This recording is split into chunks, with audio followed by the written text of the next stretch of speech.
Welcome to the podcast series Talking Success, Connecting the Global FinTech Community. I'm Catherine Brassel, and today I have the pleasure to be joined by Garry Harrison, who is the Chief Executive Officer at OARO. OARO is a global provider of enterprise identity and digital asset solutions, trusted by some of the world's largest private and public sector organizations. OARO's eco-friendly blockchain business embeds decentralized technology into everyday life, and they are leading the way in authenticating and authorizing in the physical and digital world using biometrics, cryptography, and blockchain. Hi, Garry. Thanks so much again for joining us on the podcast today. How's your week been so far? Well, it's a Monday, first day of the week, Catherine. Thank you very much for inviting me onto the podcast. Really excited, but yes, it's a Monday. We're in the final month of quarter three. With quarter four just around the corner, and I have to admit, amongst the turbulence that we're seeing within the market at the moment, I'm super excited about where we OARO are going as a business for the remainder of the year. So it's a really good start to the week. Thank you, Catherine. That's brilliant, Garry. I love that attitude, and very exciting to hear that there's a lot on the cards this year, well, for the remainder of this year with OARO. We'd love to just take a couple of steps back and hear really more about you, your career journey, really really try to understand and unpack what got you passionate about FinTech, and of course, to become the CEO at OARO. No, that'd be great. No, thank you for asking. I've been in banking and technology now, dare I say, for over 25 years, predominantly focused on the capital market side and retail banking.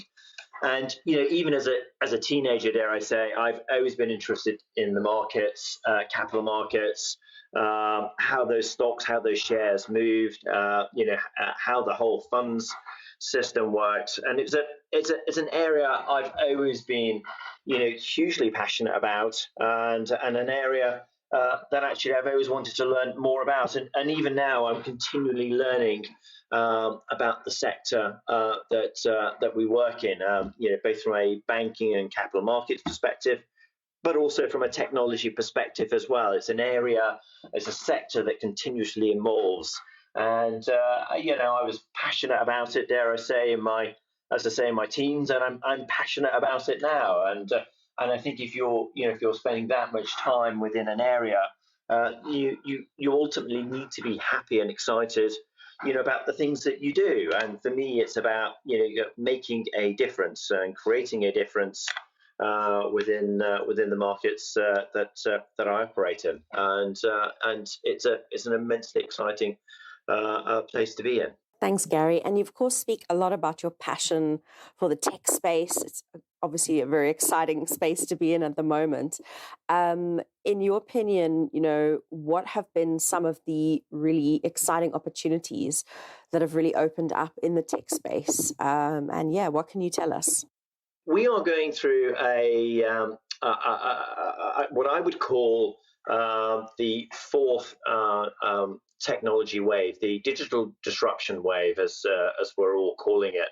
And just to kind of take a backtrack, I entered the technology world in the mid '90s during what I call the first cycle, which is all about the mainframe, the deployment of the mainframe through the likes of IBM, CSE, EDS, and that absolutely exploded. If you can remember back that far, the addressable.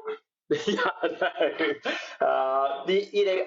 we all thought that it was an exciting time, but actually, in terms of the total addressable market, it was only about 100 billions worth of a market size during that first wave, and then the second wave kind of came through in the late 90s, 2000s, which was really all about the IT stack and the disaggregation and the enterprise platforms that came through. So the SAPs, the Microsofts, if you remember, the Intels, the Oracles. And again, if you remember, that was hugely exciting as well as we went through that wave. That wave was about 3 times the size of the first wave at about 300 billions worth of total addressable market. And again, that was a really exciting place to be in. The third wave, as I call it, which was obviously kind of post 2000s, which was all about outsourcing, offshoring, and globalization. And there you had the emergence of the likes of Cognizant, Accentures, Infosys, the Tartars, and again you saw the next explosion of the cycle coming through. And again, that wave got much bigger at about over 650 billions worth of spend there. And actually, the wave that we're in now, which is the digital disruption wave, that's the biggest ever area of opportunity, over 900 billions worth of total addressable market, and there's an awful lot happening. We've got a whole bunch of new entrances coming through, not only within the fintech space. But you've got the emergence of Amazon Web Services, Google Cloud Platforms, Microsoft Azure, Salesforce, both large and small, really disrupting those prior three waves. And clearly for me, in the blockchain space, it's an area that has been around now for the last 10 years, but given we are now deep within this wave for the digital disruption wave, it really has taken off and captured people's imaginations in a really exciting way, actually. So yeah, I think tech has become really, really exciting. As we go through this next wave, both in terms of blockchain, but also in terms of the other technologies that we're seeing coming through, whether it's AI, robotics, and many other technologies that you can see out within the marketplace there. I love what you said about the fact that the technology is capturing people's imaginations, and on that wave of the digital disruption, how are OARO really doing things differently, particularly in terms of OARO being a very eco-friendly blockchain business, which of course embeds its decentralized technology into everyday life. We'd love to hear a little bit more about just what really is happening at OARO right now. Yeah, no, good question. There's a number of blockchain businesses out there at the moment, and one of the there's many benefits around the distributed ledger technology out there. One of the downsides of the blockchain is it is incredibly kind of resource and energy hungry. It does burn a lot of CO2 emissions within the new infrastructure out there, and actually we wanted to build a blockchain piece of infrastructure which was very carbon neutral, and that's what we've done. It's effectively almost carbon net zero, one of the very few blockchains out there. But actually, if you take a step back, I think we see two fundamental problems, around the world at the moment. One is around climate and climate change, and hence, the type of blockchain that we built. We've seen, lots of problems both this year and over the last 5 years with some of the climate issues that we've had out there. I don't know about you, Catherine, over in South Africa, but in Europe we've had probably our hottest summer almost on record, and no doubt we've got an interesting winter coming through as well. So it's great to have built something which is so kind of carbon and neutral and climate friendly. But actually, I think one of the other systemic problems that we have out within the world at the moment, unfortunately, is around security, theft, and fraud. It's an area which is becoming even more problematic rather, as we go forward with the new digitalization, the new channels that we've got out there. It's becoming an ever more bigger problem. From the identity thefts through to money laundering, and obviously the regulation burden that sits on top of that. It's an area that many different industries are focused on, and it's an area that we decided to focus on within OARO to really kind of significantly reduce the amount of security theft and fraud that there is out there. And it's an area we're all incredibly passionate about. And I think the distributed ledger technology, the blockchain technology, really does help to significantly reduce some of these issues out within the marketplace.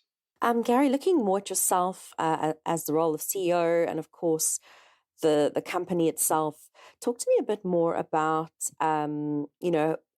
building kind of the strong teams that you've got in place.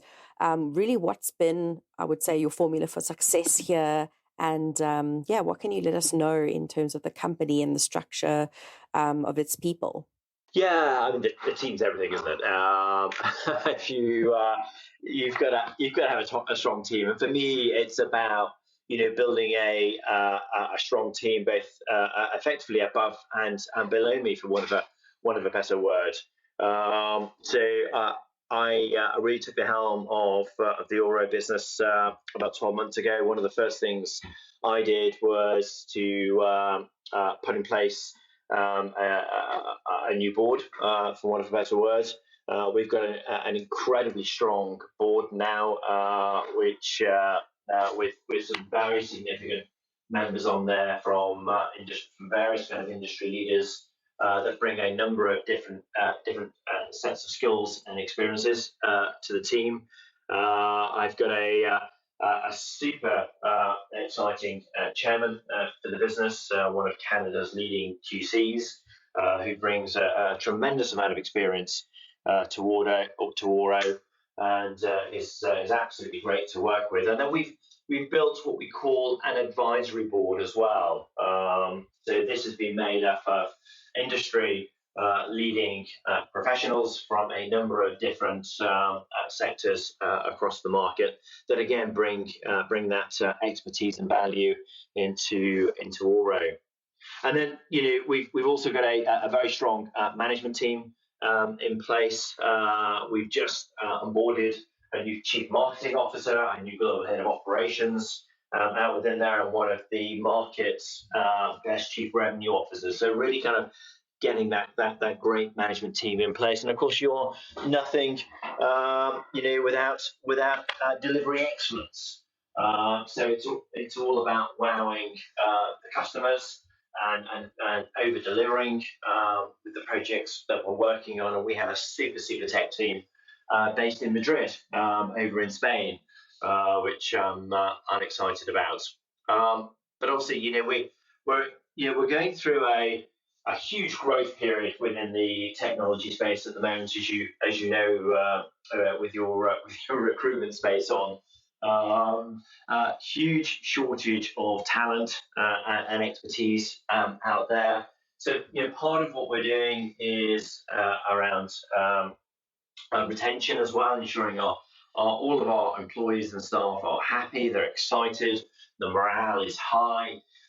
So we have a number of initiatives that we're working through to ensure that we keep hold of our good people as well, because you're nothing without good people and people who are genuinely excited about the things that we're working on as well. So so far so good. But as we go forward, I think the war for talent, I think, is gonna heighten over the coming weeks and months ahead. Looking at the remote work sort of situation at the moment, how would you say that that's kind of impact the way things are done at OARO? And what are your thoughts around, I suppose, what the pandemic kind of had on all of that? Yeah, the pandemic is really kind of giving us that opportunity to change the way in which we work. And I think pre-pandemic, I think most technology staff were office-based. They charged into the office every day and kind of came back out again. And I think what we're seeing now, certainly within OARO, And indeed, we're seeing it right across the market is more of a hybrid way of working. A little bit from home, a little bit within the office, but really kind of empowering, I guess, people and our staff, and giving them that freedom to work, wherever they want to work. And I think we truly have a global workforce. We have people here in the Middle East, through to North America, in Canada, with Europe in the middle, so to speak. And we tend to kind of encourage people to come into the office a couple of days a week for knowledge sharing, team spirit, team around, just to ensure we've got that connection. We do a number of team offsites as well, which I think are always good fun. But having that ability to work hybridly through both your home and the office, I think is really important. And actually, we're seeing some great productivity increases off the back of it, and people are just generally much more happier, aren't they, with it? Yeah, I mean, that kind of leads me on to my next question, more around you as a leader. How are you really driving performance, and how are you really, keeping up morale in that way and driving performance? Yeah. I think you've heard the cliche, leading by example. So, it's one of those cliches out there, but I'm a huge fan of leading by example. So I really like to get my sleeves rolled up and get involved in all elements of the business, given the experience that I've got. And I think if you can't lead from the front, then I think you really will struggle. But as you can hopefully kind of sense on this call here, I'm naturally enthusiastic. I'm incredibly competitive in my nature, and I think if you've got a rapidly growing business that's genuinely making a difference out within the marketplace, I think we're quite fortunate in the way that people want to join a rapidly growing business that's going somewhere. We've just gone through a huge recruitment round. We'll go through another one in Q4, given the growth rates that we're seeing here, and we're attracting some really great talent into OARO, which I'm particularly excited about. But for me, it's as a leader, it's about really kind of recognizing people's skills. People bring different things to the table. They've got different personalities, different skill sets. I think you've got to recognize what they are and ensure that you really kind of bring the best of people, the best of those skill sets out from people, really, and you get people working together as a team. And I think that's the key trick. I think I've often seen the what we call the superstars out there, and superstars are great, but they need to be able to work with a team and bring the team with them rather than work on their own. And I think for me, it's about working collectively as a team to get to that end goal. I think is an important way of doing it. Garry, let's focus our attention a bit more on blockchain. There's such a lot of exciting opportunity. What specifically, in terms of blockchain trends, are you really keeping an eye on, and that you think, listeners might find, really of interest that you can let us know about? Blockchain is growing at a huge rate of knots. If you look at the CAGR rates, so for those of us within technology, kind of really looking at the technology themes and trends, one of the important metrics that we look at is the compound annual growth rates. And if you look at the CAGR rates around blockchain, it's one of the highest growth segments in technology at the moment. And I think the reason why you're seeing such a huge amount of take up within the blockchain space is it is genuinely changing the way in which we're working across many different areas. It is making a huge difference to the way in which we lead our lives around the world, and the way in which it's being deployed within OARO. through a combination of our blockchain, biometrics, and identity and tokenization.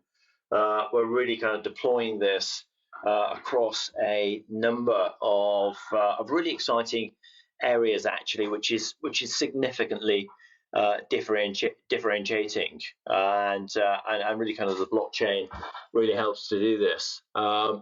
A couple of good examples just to kind of help bring this to life. Yeah. So I don't know how old you are, Catherine, but certainly with me, it was many years ago since I graduated as out of uni, and you know, every now and again you have an employer or somebody asks you for your degree or diploma certificate, and I don't know about you, mine's in the garage somewhere, it's in the loft. Imagine if you tokenized your diploma or your degree certificate, and that was a digital asset which was stored in a very secure way on a blockchain. And and actually, imagine if you could then attach that to whatever social platform you wanted to attach it to, whether it was a LinkedIn profile or an Instagram profile, dare I say, or you get a barcode on your CV where a future employer could just grab hold of that and have access to it. But actually, that extends its way out to any form of certificate actually, or learning certificate that you might pick up as you go through life. So we're really kind of tokenizing through our non-fungible technology a whole bunch of diplomas, degree certifications, and loan certifications, and tokenizing them, which is super exciting, and rolling effectively that solution out across the world. Another great area where we're applying it is in the ticketing space, and again, I don't know if you've ever been to a football match or a sporting event recently, but invariably, there's a whole bunch of ticketing fraud and scammers out there, and it's quite an unpleasant, or it can be quite an unpleasant experience. But imagine if you tokenize that ticket, so you had a truly authenticated ticket in your possession. You could resell that on if you wanted to resell that on. Well, we're also able to attach post-event memorabilia to that ticket as well. So I know we can attach kind of some of your favorite video footage, some favorite photos, or some favorite content to that ticket as well. So really enhancing that whole customer experience with ticketing and going to that event. Commodities trading. So I don't know if you know much about commodities trading or structured products, but again, it's a very illiquid asset class, very paper-based, lots of contracts going paper-based, very archaic systems. So we've tokenized all of the contracts around commodities trading now, so you're able to effectively buy and sell commodities, a number of commodities, over an NFT platform, a tokenized platform now, and it really kind of moves that asset class into what was an illiquid asset into a liquid asset overnight. And the list goes on. I can give you many other examples. I guess from an ESG perspective, going back to our carbon footprint, we've just worked with a global real estate provider around fractionally tokenizing a huge part of the Amazon rainforest, and now you can buy a small piece of the Amazon rainforest through our tokenization technology there to help protect that really important area of the world there. So there's a lot of kind of opportunities and use cases where you can kind of look to deploy this tech here, Catherine, which makes it super exciting. That really is all very exciting. Completely agree. And on that note, what can you divulge and let us know that's on the cards for the rest of the year at OARO? What can we expect, and what can our listeners look out for? I've never seen technology move at the pace at which it is moving at the moment, and we at OARO are certainly not stood still either. So we're very much focused on and really kind of developing our next generation set of offerings, which is really kind of focused around Web3, around the Metaverse and DeFi there. Metaverse and Web3 really are poised to reshape the internet out there. And I think you'll see a huge difference in the way in which we engage, predominantly within the banking and the retail sector, when the metaverse and Web3 take shape. So we are really kind of engineering that piece through at the moment.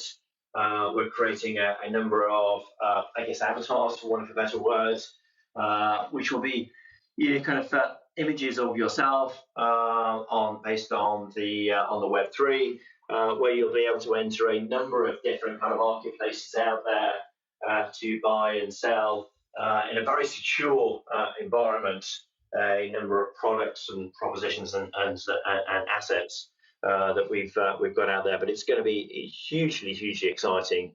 I think we've seen the likes of Mark Zuckerberg with Facebook rebranding to Meta, but the amount of attention and spend and investment that's going into the metaverse is just incredible. And I think we've got some really exciting things to come, which is just around the corner actually. And I think we'll see a lot more of the metaverse coming out towards the end of the year, early next year with this. Thank you so much, Garry. It really has been such a pleasure speaking to you today, hearing, what's on the cards at OARO, speaking about all sort of the tech trends, obviously blockchain. So really appreciate you giving us such a great overview of all of that space at the moment. Well, thank you. Thanks very much, Catherine. And thanks for inviting me on here. And it was super to talk with you. Thank you so much again. On a final note, if any of our listeners, Garry, would like to get hold of you, what would be the best way for them to reach out? Yes, simply log on to the OARO.net website, and you'll see all of our offerings and more about OARO there, along with my contact details on the website at OARO.net, Catherine. Thank you for listening to this week's episode, Talking Success, connecting the global FinTech community. Please follow us on LinkedIn under Talent in the Cloud, or if you're interested in exec talent, expanding your FinTech team, or you yourself are looking for an exciting change in your career, please check out our website, talentinthecloud.io.